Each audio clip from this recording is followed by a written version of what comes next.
Good morning and welcome to the Pitney Bowes Fourth Quarter 2020 Earnings Conference Call. Your lines have been placed in a listen-only mode during the conference call until the question and answer segment. Today's call is also being recorded. If you have any objections, please disconnect your lines at this time. I would now like to introduce participants on today's conference call: Mr. Mark Lautenbach, President and Chief Executive Officer; Ms. Anna Marie Chadwick, Executive Vice President and Chief Financial Officer; Mr. Joe Catapano, Vice President and Chief Accounting Officer; and Mr. Adam David, Vice President, Investor Relations and Financial Planning. Mr. David will now begin the call with a safe harbor overview. Good morning. Included in this presentation are forward-looking statements about our expected future business and financial performance. Forward-looking statements involve risks and uncertainties that could cause actual results to be materially different from our projections.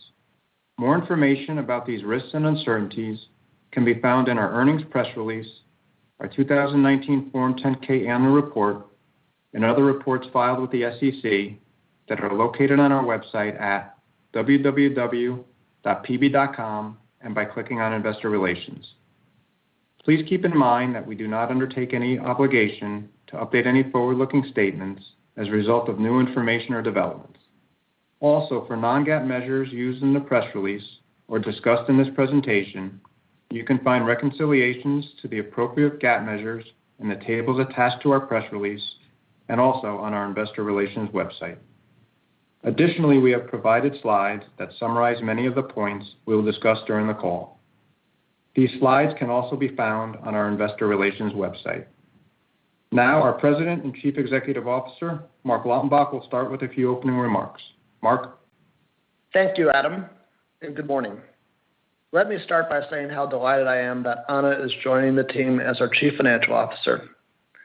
Anna held several executive positions at GE Capital, most recently being President and CEO of GE Capital's Global Legacy Solutions, and prior to that, the Chief Operating Officer and CFO of that business. Anna brings with her strong financial and operational experience and will fit into the PB culture very well. Before I turn to the state of our business, I would again like to recognize and thank our employees. No one could have predicted how the world changed in 2020, but I'm very proud of how our team was prepared and managed through the challenges. Their efforts and hard work showing the progress we made in our business throughout the year. If I had to choose one word to sum up our employees in 2020, it would be determined. And that is exactly what our team personifies. The fourth quarter was a remarkable ending to an extraordinary year. Revenue at constant currency grew 23%. To the best of our knowledge, this is the highest modern-day organic growth rate on record for Pitney Bowes. And our shipping-related revenues comprised 54% of our total revenue. For the quarter, global e-commerce grew 60%, with profit improving from prior year and prior quarters, resulting in positive EBITDA. Presort turned in flat revenue performance, which is a significant improvement from prior quarters and better than the market. And Centek turned in strong performance, growing both revenue and profit over prior year.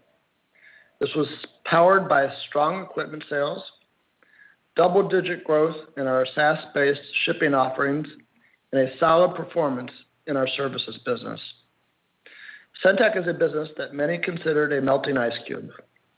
However, the investments we have made in our digital channel and products, while also expanding our shipping offerings, have given new life to this business. In all, these accomplishments would have been hard to imagine a few short years ago, but this is what a determined and focused team can do. Looking at the year from a broader lens, when the pandemic hit, we had two objectives. First, we needed to focus on the health and well-being of our employees and ensuring the company remained strong financially during this unpredictable time.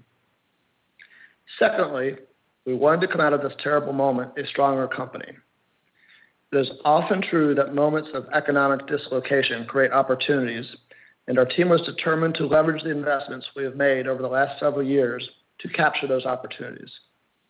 We pivoted to change our work protocols and practices and provided our employees the necessary PPE to be safe as they did their essential work. We also took the important actions to fortify our balance sheet by refinancing our debt, and we made prudent decisions to ensure we had a solid liquidity position.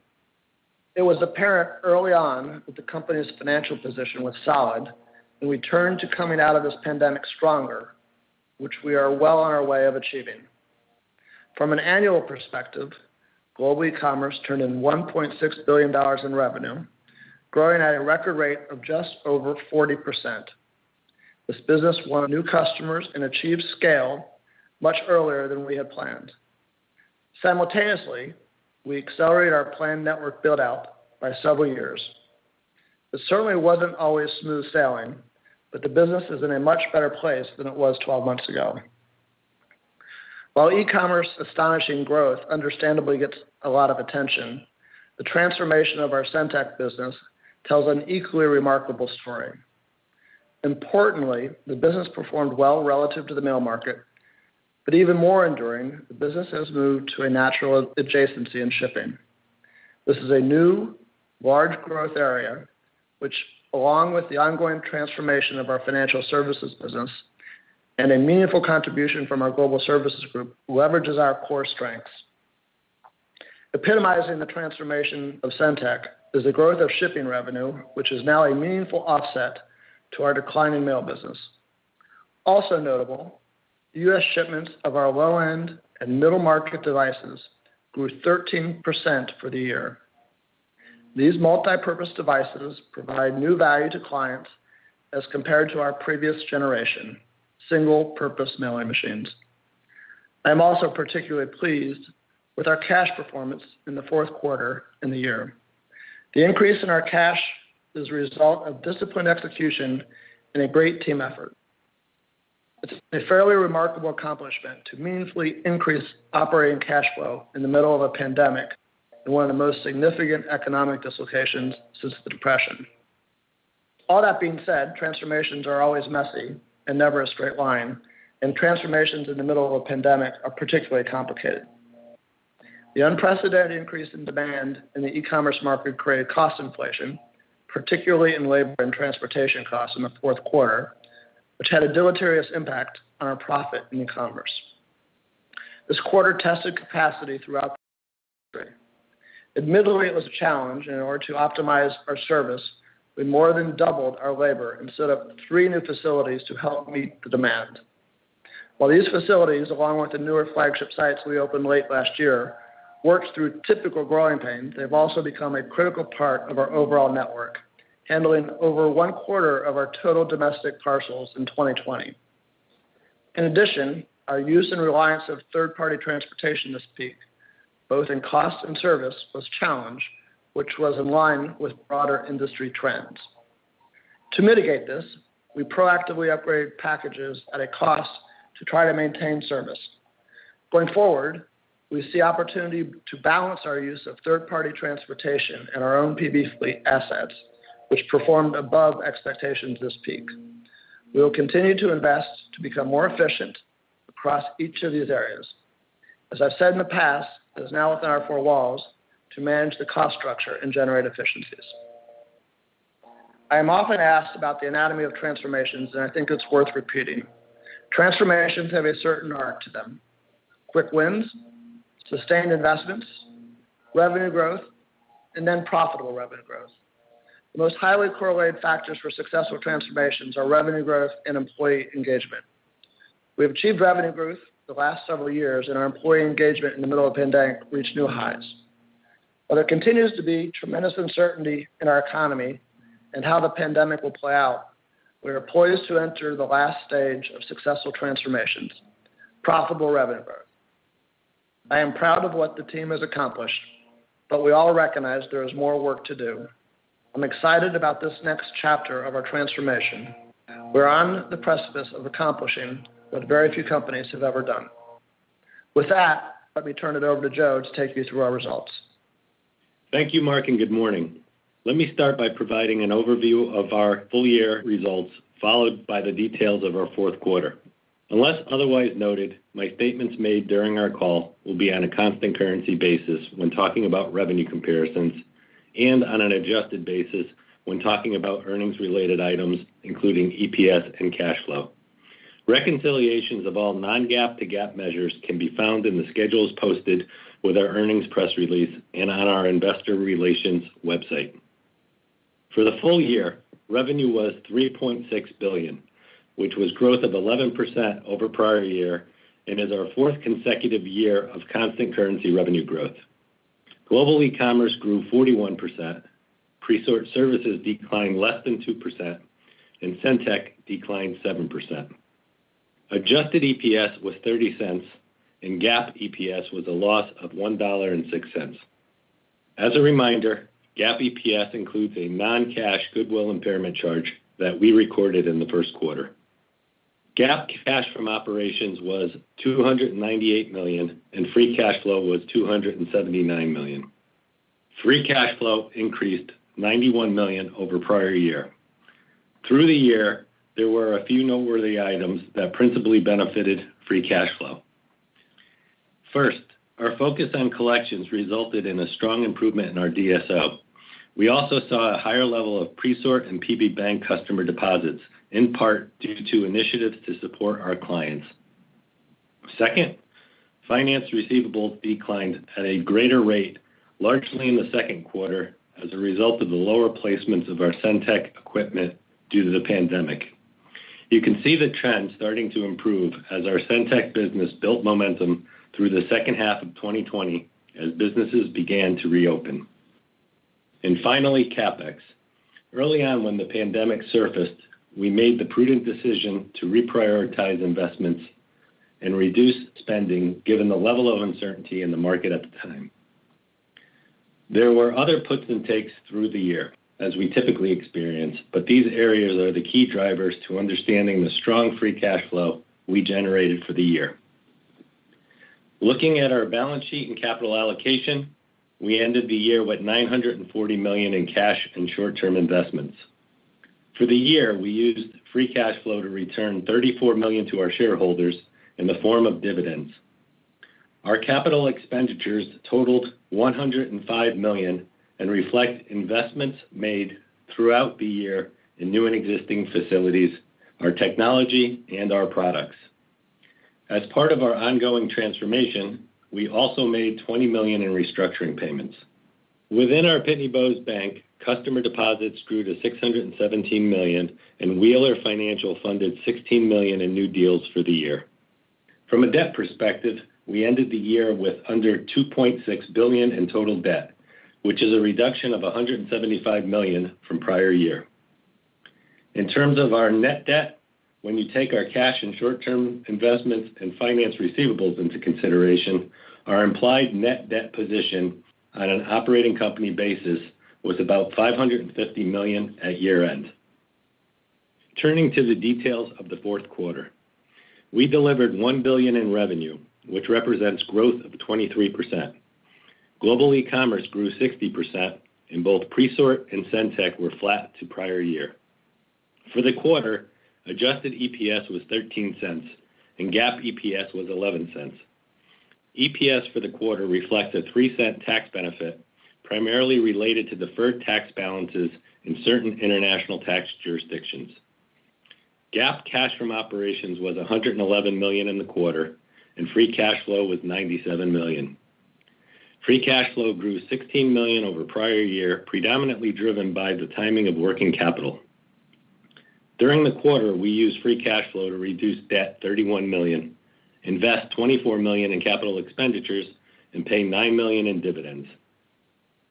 Turning to the P&L, starting with revenue performance as compared to prior year, business services grew 43% and equipment sales grew 15%. We had declines in support services of 4% and rentals of 8%, while financing and supplies both declined approximately 10%. Gross profit was $311 million, and gross margin was 30%. This is a decline of about 9 points from prior year, which largely reflects the shifting mix of our portfolio and higher cost of service, driven by the influx of parcel demand in global e-commerce. SG&A was $242 million, or just under 24% of revenue, which is a 6-point improvement from prior year. Within SG&A, unallocated corporate expenses were $54 million, which were $2.5 million higher than prior year. It is important to note that full-year unallocated corporate expenses were $200 million, which were $11 million lower than prior year, primarily due to lower employee-related expenses. R&D expense was $9.5 million, or about 1% of revenue, which was about half-point improvement from prior year. EBIT was $62 million, and EBIT margin was 6%. Compared to prior year, EBIT declined $3 million, and EBIT margin declined about 2%, largely driven by the lower gross profit. Interest expense, including financing interest expense, was $38 million, which was relatively flat to prior year. The provision for taxes on adjusted earnings was less than $1 million, and our tax rate for the quarter was 1%, bringing our annual tax rate to 13%. Average diluted weighted shares outstanding at the end of the quarter were about 177 million. Let me now discuss the performance of each of our business segments this quarter. Within Global E-commerce, revenue was $518 million, which was growth of 60% over prior year and the first time we achieved over $500 million in quarterly revenue. Compared to prior year, volumes grew by 50% or more across each of our lines of business. Domestic parcel volumes grew 76% to just under 65 million parcels. Digital volumes grew 50%, and cross-border volumes grew 76%. Looking at EBIT, we recorded a loss of $15 million. This was an improvement of $3 million from prior year and $5 million from prior quarter. EBIT margin also improved 3 points from prior year and 2 points from prior quarter. EBITDA was $3 million, which was an improvement from prior year and prior quarters. Revenue growth over prior year benefited from the significant demand. This was offset by higher costs, driven partly by the market dynamics, which we are seeing a significant higher transportation spot market and higher labor costs. The increase in peak demand also put pressure on our productivity. We will continue to invest across our network to drive efficiencies, reduce costs, and improve service for our clients, which will come in part from automation across our network. We are addressing our labor structure, shifting more from temporary labor to permanent, which will yield a more productive workforce. We are also looking at our transportation network and opportunities where it makes sense for us to become less reliant on the spot market, along with becoming more efficient at capturing deeper postal discounts. Additionally, similar to the market, we will capture a surcharge in 2021, along with our annual general rate increase. Within Presort Services, revenue was $135 million, which was flat to prior year. Overall average daily volumes declined 2%. First-class mail volumes declined 3%, while marketing mail volumes grew 2%. Marketing mail flat and bound printed matter volumes grew 26%. As we have discussed in the past, this is still a relatively small part of the portfolio, but represents a new revenue and profit stream for us. EBIT was $13 million and EBIT margin was 10%. EBITDA was $21 million and EBITDA margin was 16%. EBIT and EBITDA margins were relatively in line with prior quarters and declined from prior year, largely due to higher medical claims and increased labor costs, as well as COVID-related direct costs for the health and safety of our facility workers. Turning to our SendTech segment, revenue was $376 million, which was flat to prior year, excluding the impact of currency, and represents growth of 1% on a reported basis. Mark talked about the investments we have made in our SendTech business around our digital capabilities, including our channel and products. We are bringing new value to our clients through our multi-purpose devices, and we are leveraging our digital channel to attract new clients to our offerings. In the fourth quarter, SendTech's shipping-related revenues grew nearly 30% to $35 million.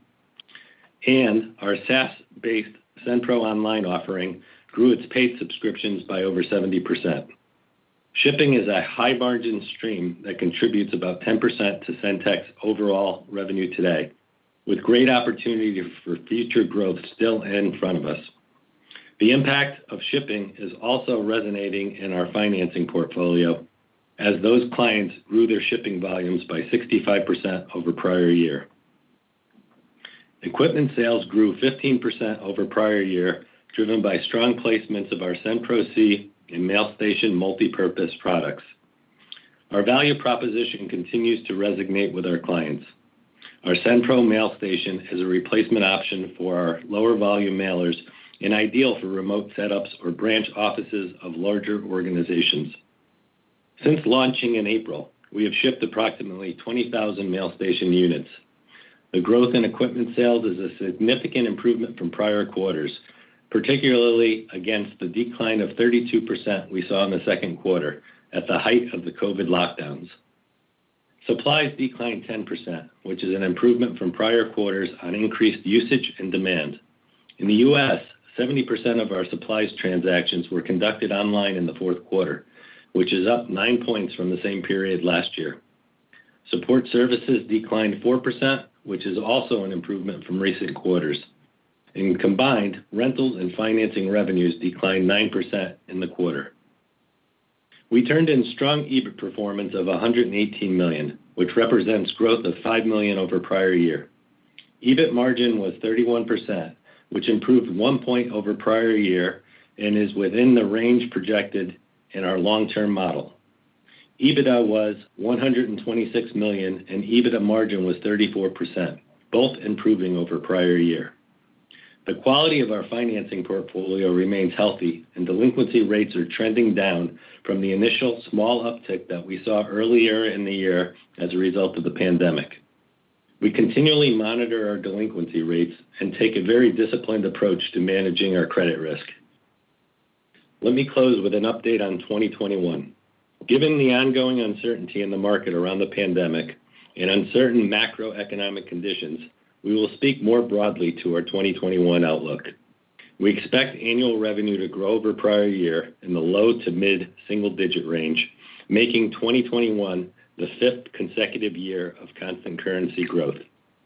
We also expect adjusted EPS to grow over prior year. Within our segments, we expect global e-commerce revenue to grow in the low double-digit range, and we also expect this business to demonstrate significant profit improvement.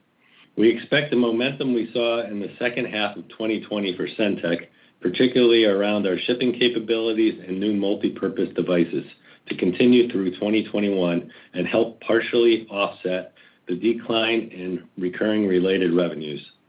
We also expect the improvement in volume trends we saw in Presort in the second half of 2020 to continue through 2021. There are also a few headwinds to be aware of on a year-to-year basis that will partly offset the overall business unit improvements. In 2020, we recorded Ryuk insurance proceeds. In 2021, we expect higher employee-related costs as it relates to variable compensation. Additionally, we expect our annual tax rate on adjusted earnings to be in the 23 to 27% range, which is higher than where we ended 2020. We expect lower free cash flow in 2021, primarily due to the specific items I discussed earlier in my comments that benefited 2020 and are not expected to continue at the same level in 2021. Looking at the timing through the year, our portfolio continues to shift to markets that are growing, particularly around shipping. As a result, the fourth quarter will continue to be our largest quarter for the year.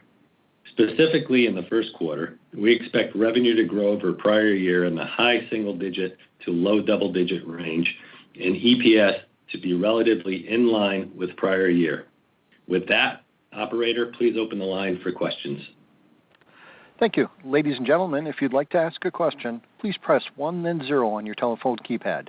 You may withdraw your question at any time by repeating the 1-0 command. If you're using a speakerphone, please pick up the handset before pressing the numbers. Once again, if you have a question, please press 1 then 0 at this time. And 1 moment, please, for your first question.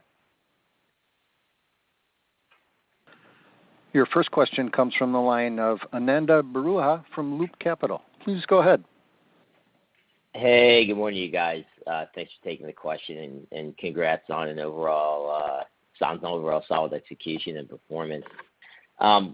Mark, a couple, if I could, just with regards to the remark a moment ago about significant profit improvement in e-commerce in 2021. Can you just put a little context around that for us?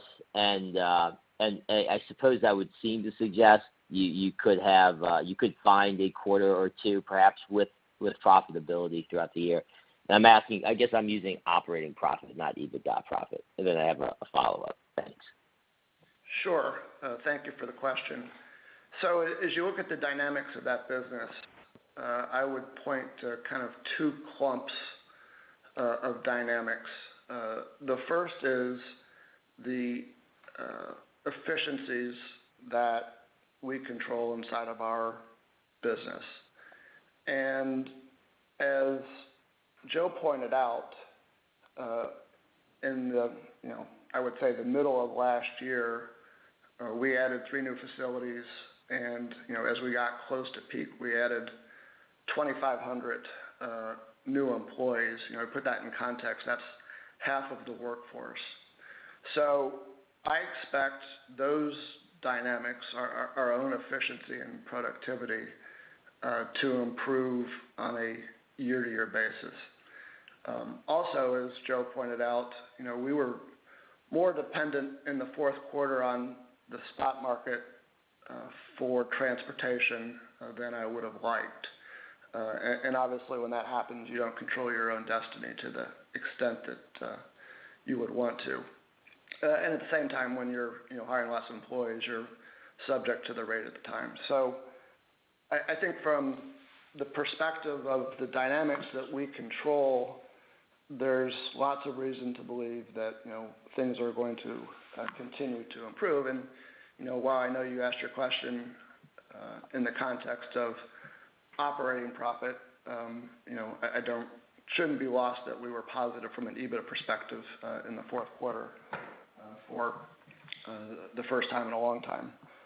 The other set of dynamics that are important, which are not in our control, are around labor inflation and transportation inflation. My expectation is those dynamics are going to continue for a bit, but I expect them to moderate as we get throughout the year. Or conversely, what will happen is the industry will price for those dynamics. So yeah, we do expect that business to become significantly better from a EBIT and an EBITDA perspective in 2021. That's really helpful. And just a quick follow-up to that is, you guys mentioned, the announcement that you're going to carry this sort of recently. You were going to carry, it's parts of the surcharge forward, and in the comments just a few moments ago about anticipating a surcharge benefit. Maybe that's not the right context, but sort of some surcharge above and beyond in calendar 21, sort of typical rate increases. Can you just give us a little context around, around near term, and if it's distinct from sort of the comment you made about overall 21, to what degree, if any, do you think you guys can benefit from those surcharges? And I guess I am asking a little bit about sort of, is there a distinction between near term, and maybe second half of the year? Sure. And that's it for me. I appreciate it. You bet. So thanks for the question. So if you think about the pricing dynamics, there's what I would characterize as the fairly standard vanilla pricing increase, which the industry is used to and has been the habit over the last several years. That is in place, and we expect that to hold. The peak pricing is on top of that, and to a degree it's tailored to individual customer situations. So if you look at the fourth quarter, what we saw was our pricing increases actually held. So the prices that we put in place around the peak we realized the large preponderance of the value from those price increases. What happened is the transportation and labor costs, consumed most of the price increases. So I expect that the price increases will continue to hold, and the variable is less around pricing and more around what happens to costs. If you kind of step back and say what's going on from a broader perspective, there's been such an incredible influx of demand in the industry. You've had different participants in the industry take different approaches to how they've either tried or haven't tried to accommodate that. So we're one of the players that's tried to step up and take more demand, but the net effect of all that demand is it's put a fair amount of pressure on the prices of some of the individual costs within those businesses. So I would say right now we're at a point of disequilibrium from a pricing and cost perspective. That's going to work itself out, and I think as you bifurcated your question between the first half and the second half of the year, I'm not as confident it's going to work itself out in the first half, but I do think it will work itself out as we get to the second half of the year. And that's really helpful. So would that mean that, if it doesn't completely work itself out in the first half of the year, there's some potential for, say, like a net margin, net cost, I can just say net margin, net op profit benefit for you guys to some degree in the first half, and then it normalizes in the second half, and then it would probably be a neutral situation? Yeah, I'm not going to go there. I mean, there's too many unknowns to offer that level of precision answer. I'd be tricking you if I had that degree of confidence in, the time frame that these things are going to work themselves out, beyond the fact that I'm confident they will work themselves out. That's really helpful, Mark. Thanks a lot. Thanks, guys. You're welcome. Thank you. Your next question comes from the line of Kartik Mehta from Northcoast Research. Please go ahead. Hey, good morning, Mark. I just wanted to understand a little bit about the global e-commerce and talking about transportation and maybe controlling your own destiny there. Does that mean that you'll have to buy trucks, or does that mean that you just need to have contracts in place so that you can maybe control that cost more? I suppose if I just answered yes, you would find that an unsatisfying answer. You're probably right. No, I'm just kidding. Yeah, the answer is, we are looking at the balance of how much we are dependent on the spot market. So just to kind of calibrate it for you, I mean, we're probably 25% dependent on the spot market through the first several quarters of last year, and then in the fourth quarter, it went up just short of 50%. So that's got two implications. First of all, you're economically vulnerable to whatever's going on at the spot market at that point in time. And the second is that you can't control your own destiny on service levels to the extent that you like. So my expectation is that for sure we will look at trying to have contracts that have got more certainty in terms of both cost and service levels. But on top of that, I'd be surprised if we didn't have more trucks as we entered into next year's peak. And Mark, could that increase cost? I guess could 2021 be you have another really strong quarter from a revenue standpoint in global e-commerce, but you have these costs may be related to the growth of the business, and therefore becomes a little difficult to get the margin that you're anticipating? Got it. Good question. So we lease the trucks. So it's from that perspective, both the cost and the revenue should match. So I would expect in general that would not be a disruption to our profitability, but it might. The other thing that Joe said, which we shouldn't lose sight of, is our fleet performed really well in the fourth quarter, both in terms of economics as well as service levels. So the impact of being dependent on third parties is for sure you're vulnerable to whatever's going on within the spot market, but also at least our experience has been that our fleet performed better in terms of service levels. When you don't perform well in terms of, service levels, what happened was, we ingested into the postal network in what I would say was, a way that tried to maximize client service, but certainly wasn't very economical. So I think the payback on trucks is pretty solid across both benefits from savings in the spot market, but also in terms of your postal costs, which is kind of the downstream costs. And then just one last question, Mark. I think when you gave first quarter guidance, you said revenue high single digits, low double digits, but EPS in line. And I'm wondering why you might not get the benefit of the revenue growth to fall to the bottom line. Yeah, well, I think, if you look at the dynamics, and I'll let Adam elaborate, of the fourth quarter in particular, we had strong revenue growth.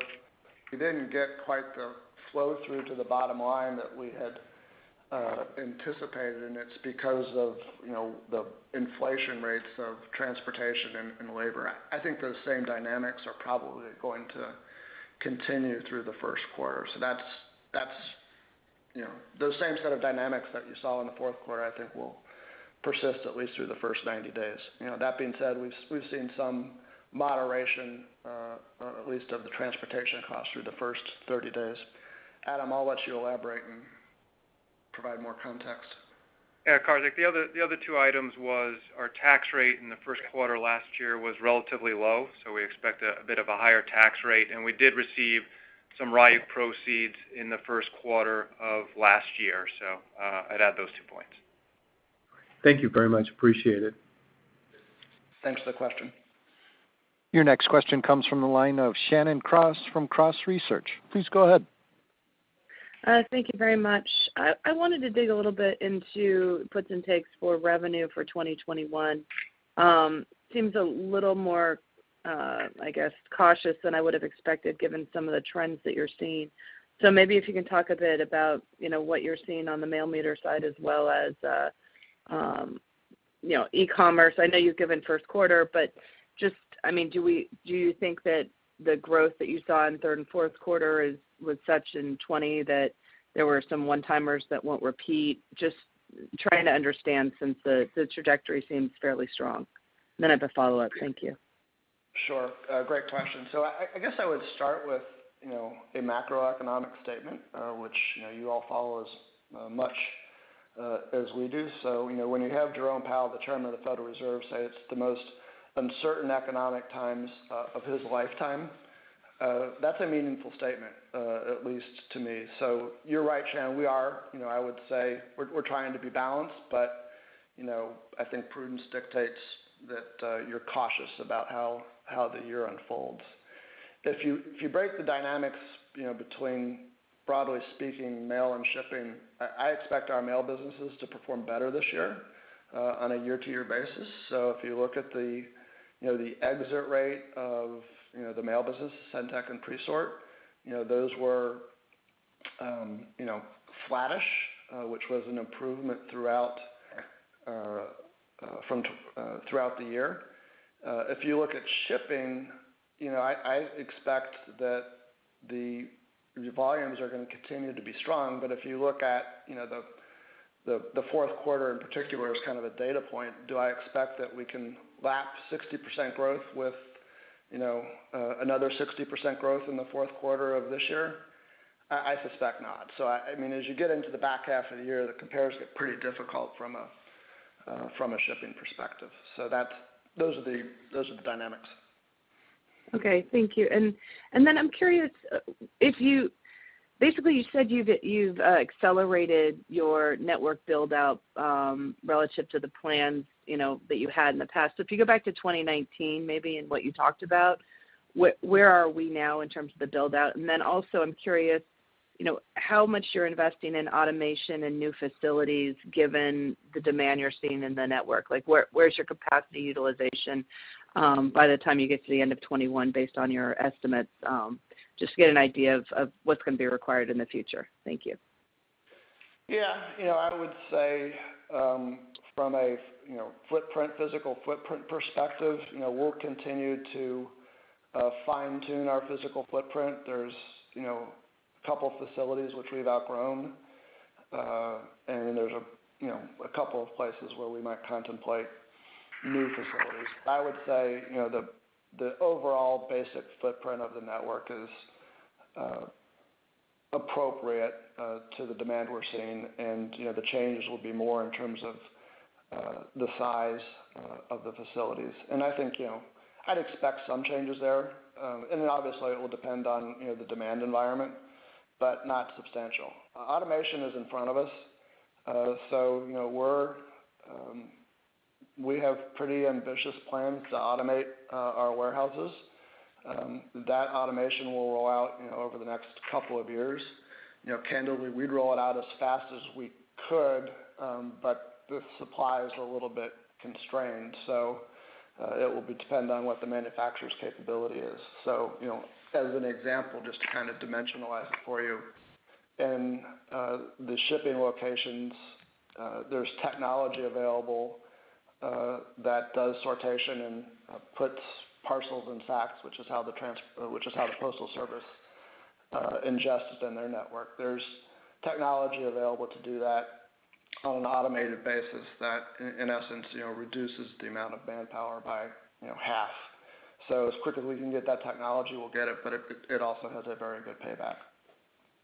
Okay, and actually, if I could just sneak one more in, if you think of e-commerce and the growth you expect this year, how much of it do you think will come from existing customers you had signed as of the end of 2020, and so you're just seeing those customers expand, versus the need to go out and sign new logos to grow the business? And that's it. Thank you.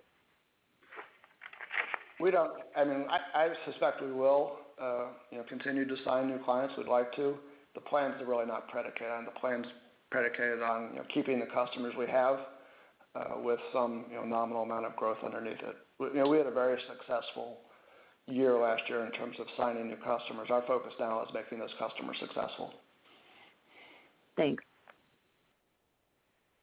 Your next question comes from the line of Alan Klee from the Maxim Group. Please go ahead. Good morning. Well, I thought I heard you say with Global E-commerce that you had a price increase plus a surcharge. Could you tell us how much of the revenue in the quarter came from just the peak surcharge? Let me defer to Joe or Adam on that number. I can take that one, Alan. Alan, we don't want to give a specific number out as far as the peak surcharge, obviously for competitive reasons, but it certainly did help our revenue.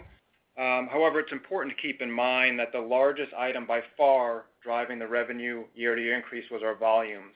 As we talked about, volumes increased by over 50% or more across all our lines of businesses. So, it was really the volume increase that drove most of the revenue from a year-to-year perspective. Thank you. And you highlighted your ability in 20 to decline SG&A as a percent of revenue. Do you anticipate in 21 that SG&A as a percent of revenue will decline again? And do you think that CapEx in 21 will be higher or lower than 20? Adam, will you take that? Yeah. So I'll answer the second part first. So CapEx, Alan, as you recall, in the second quarter when the pandemic hit, we talked about reprioritizing our spend, and we did that. So our CapEx came in, much lower than in prior years. As we look into 2021, we expect CapEx to return back to normal levels. A lot of those investments in CapEx will go to the points Mark talked around automation and building out the efficiencies for e-commerce. As far as SG&A as a percent of revenue, as we look forward across our long-term plan, we expect that SG&A as a percent of revenue to continue to improve. There's opportunities and continues to be opportunities in shared services to reduce costs. We continue to benchmark all the shared services. There's opportunity there. Another example is within our SendTech business. on how we go to market, right? We've done a lot of work shifting our go to market from direct sales to inside sales, which is a more efficient channel. We've certainly sold more over the web now, which is the most efficient channel, and I think as we look forward here, we'll continue to shift more and more of our sales via the web. So certainly continued opportunity from an SG&A front. I would just add on that. I mean, our model, if you look at our long-term model, it suggests that while revenue continues to increase at moderate levels, expense either stays flat or comes down. So it's and that's one of the dynamics that creates leverage of the business model. Great. And my last two questions related to Centec. One, the increase in new business equipment. Can you just dig into that a little bit of what's behind that and the potential for that to continue? And then second, I know for Wheeler Financial you don't want to give how much. It's not prudent to say we're planning to put this much money to work, but in general, if you could just remind us how much excess deposits are available, and have you changed your view of that we want to pull back on Wheeler, that maybe there's an opportunity to expand that in 21? Thank you. Sure. Let me take both those if I might. So within Centec, there were a couple of different factors that drove equipment sales. First of all, in the fourth quarter, there was a large government deal which we realized some of the revenue from in the fourth quarter. We'll realize more of the revenue from that deal in 2021. But that being said, as Joe pointed out, the low and middle end devices grew fairly substantially last year, and that's because we had new value, principally shipping, that was embodied in those devices. So the product was relatively new, so you always get a little bit of an initial surcharge on revenue as you introduce new products. But I'm fairly confident that we've tapped into something that's a pretty important revenue source for us going forward. So whether or not every quarter looks like the fourth quarter, we'll see. But as Joe pointed out, and I would reiterate, the decline of the core mail market is now substantially being offset by shipping revenue in Centec, and I expect that dynamic to continue. As it relates to Wheeler, we still think that's an important opportunity for the company. We have, I'll defer to Joe or Adam, but $300 or $400 million of deposits that we would like to put to work. We think those deposits are economically advantaged in terms of costs, and we think there's great opportunities to put that money to work in a way that drives incremental earnings. If you look at how our thinking has evolved, however, when this business started, we had envisioned it as principally a lease-based business. I would say as our thinking has evolved, we've moved more to working capital loans, for shipping, somewhat analogous to what we've done for the mail market over the last several decades. The advantage of that is those loans, if you will, or that working capital has a higher velocity to it. It is relatively reliable from a credit perspective, and it's accretive to our shipping businesses. The other advantage of it is, unlike when you're making loans where you take residual value risk, you don't take any residual value risk when you're providing working capital loans. So, our rate and pace of putting those deposits to work will depend on economic conditions, but I'm as convinced now as I was, several years ago that it's a great economic opportunity. Just again to repeat, there's customer base that we understand well from a credit perspective. We have economic advantage in terms of the funding source, and we've already, gone through the expense of acquiring those clients. So, as long as you stay in your install base, as long as you stay within, kind of capital that you can control, we bring structural advantages to the marketplace, which I continue to think are very compelling. Thank you very much. Your next question comes from the line of Anthony Lebiedzinski from Sidoti. Please go ahead. Yes, good morning, and thank you for taking the question. So first, just wanted to follow up on the previous questions in regard to the equipment sales. So if we were to back out the equipment sales to the large government deal that you had, would that business have grown in the fourth quarter? Equipment sales would have grown. The overall total revenue is probably close enough that it would still kind of round to flattish. Adam, is that the right recollection? Yeah, that's right, Mark. Got it. Okay, thank you for that. And then, as far as your first quarter guidance, you mentioned that you expect kind of EPS to be flat from a year ago. Can you give us a sense as to what's embedded in those expectations for profitability for each of the three main segments? Adam, I'll let you handle that one. Yeah, I mean, Anthony, we're not going to obviously give segment by segment guidance here for the quarter. As I mentioned, I think it was Shannon who asked the question. We do expect improvement here, as we move forward throughout the quarter. First quarter, as we mentioned, we did have a lower tax rate last year and some RIAC proceeds, but we certainly expect continued improvement from an EPS standpoint as we move throughout the year. With the fourth quarter naturally, being our largest quarter, right, with the holiday season and e-commerce being a bigger piece of the business. Got it. Okay. And you mentioned several cost headwinds as far as transportation and labor.